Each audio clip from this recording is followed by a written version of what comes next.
but it was not always received with joy. Indeed, from a famous Franciscan theologian, St. Bonaventure himself, and a noted Dominican theologian, St. Thomas Aquinas, it was enough for them to be convinced of the sinlessness of the Virgin Mary, but not necessarily at the moment of her conception.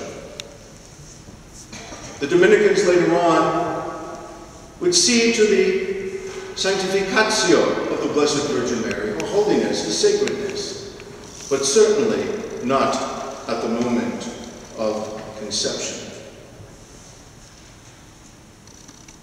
But John Duns Scotus, another Franciscan theologian, would go on to reverence and to defend, could be summed up in the phrase of one of his devotees. Potuit, decuit, ergo fecit. God was able to do it. God saw that it could be done, and therefore God did it. And after that, it was bandied about a while, people would want to shed their blood to defend this dogma, for which we waited until 1854 for Pius IX to proclaim.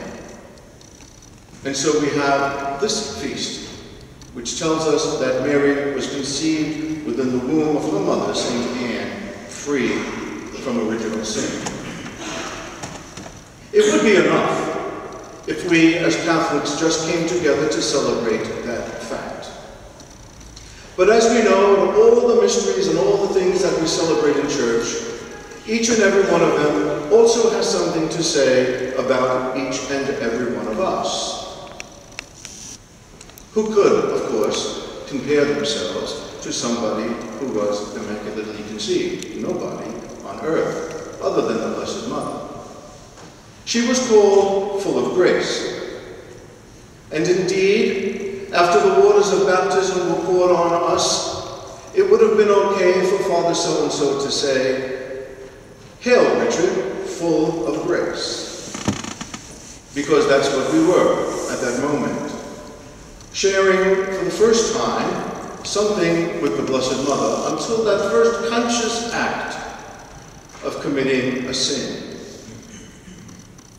At that moment, that type of grace was lost. But Mary's being full of grace is always a clarion call for us to realize that God's grace is ours in abundance for the asking. And that we would always want to desire that grace and to live in that sanctifying grace. And it might not be that you and I do it perfectly 24/7, but in those moments of spiritual sobriety, when we realize what it means to be a sinner, how much then with the grace of God do we desire even God's grace even more? And so as we come together to celebrate this wonderful feast, we will find the wherewithal to leave those pews in a few short minutes and to present ourselves to receive the body and blood of Christ, a sacrament, if we are well disposed, which bestows upon us sanctifying grace. Let us be able to use that grace and enable the Eucharist we celebrate today to transform our lives using our Blessed Lady as model and guide. I'm happy to announce the end of a novena which has taken place in this church since October the 12th. Prayers in reparation